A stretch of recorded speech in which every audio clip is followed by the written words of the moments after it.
रामधारी गुप्ता उच्च गति अभ्यास खंड 1 प्रतिलेखन संख्या 3940 स्पीड 100 शब्द प्रति मिनट। Ready start. अध्यक्ष महोदय, मैं निवेदन करना चाहता हूं कि सरकार को यह निश्चय करना चाहिए कि इस बिल का सही उपयोग किया जाएगा। पुलिस को डाक द्वारा मत देने का अधिकार दिया जा रहा है, वह सही है।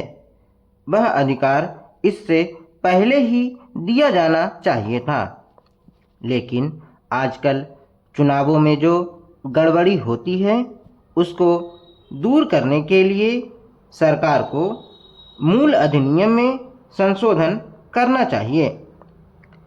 माननीय सदस्य ने अभी कहा कि इस बिल पर ज़्यादा वाद विवाद नहीं होना चाहिए, लेकिन हम विरोधी दल के लोग जानते हैं कि जूता कहाँ काटता है।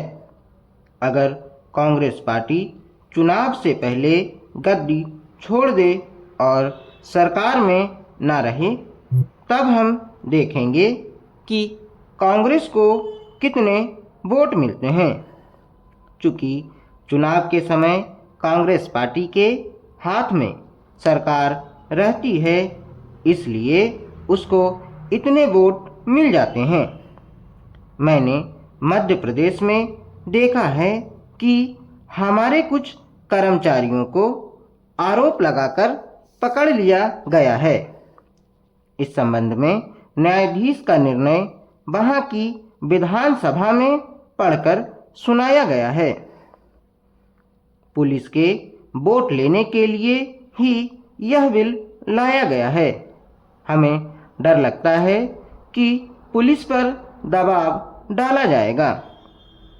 सरकार को यह बतला देना चाहिए कि ऐसा नहीं किया जाएगा। यदि प्रारंभ में ही चोर चोर का शोर मचा दिया जाए तो चोर घर में नहीं घुसता है, क्योंकि वह जानता है कि लोग जागे हुए हैं। हम अपना यह शक और चिंता इसीलिए प्रकट कर रहे हैं ताकि सरकार इन बातों का ध्यान रखे और चुनाव में होने वाली गड़बड़ियों को रोकने की कोशिश करे।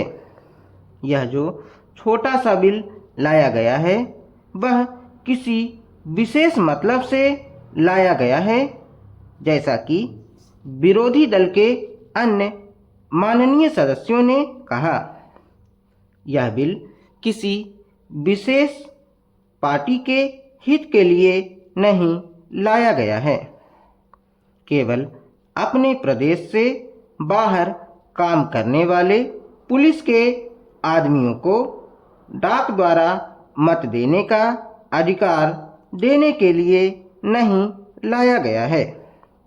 मैं निवेदन करना चाहता हूं कि अभी देश में वे स्थितियां पैदा नहीं हुई हैं जिनमें वह अपनी मत के अनुसार जिसको चाहे वोट दे सकें।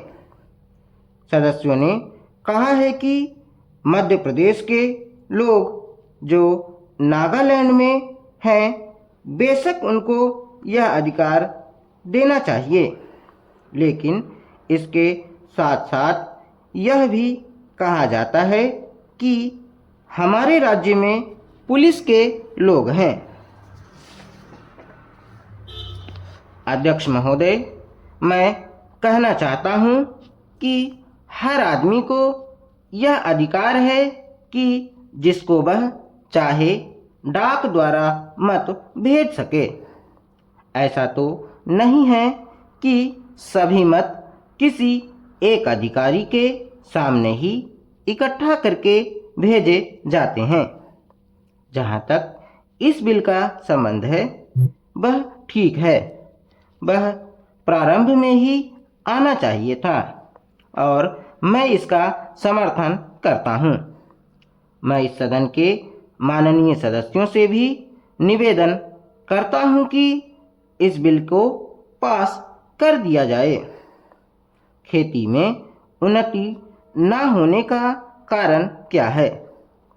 उसका एक कारण यह है कि खेती से संबंधित जितने विभाग हैं उनमें आपस में समन्वय नहीं है।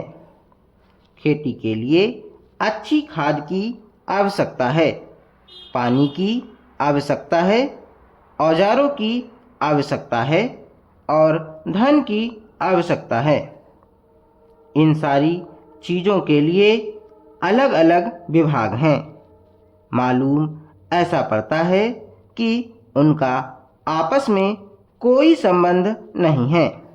वे आपस में मिलकर कोई योजना नहीं बनाते जिससे खेती की आवश्यकताएं पूरी होती। इसलिए जब तक उनमें आपस में तालमेल नहीं होगा तब तक खेती की उन्नति नहीं हो सकती है। दूसरा कारण यह है कि योजना की बिल्कुल कमी है। इसके अलावा कृषि कॉलेजों से निकले हुए जो स्नातक होते हैं, जो खेती की बातों को जानते हैं, उनमें से एक भी आदमी खेती करने के लिए तैयार नहीं है।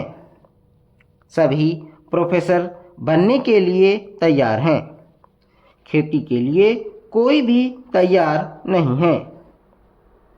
एक बात मैं माननीय मंत्री जी से विशेष रूप से कहना चाहता हूँ। अधिक उपज ना होने का एक कारण यह है कि जो खेत में काम करते हैं वे उसके मालिक नहीं हैं। खेत किसी और का है और काम कोई और कर रहा है। इसलिए मेरा कहना यह है कि किसानों में जब तक यह भावना पैदा नहीं होगी कि यह मेरी भूमि है, तब तक अधिक उपज नहीं हो सकती है।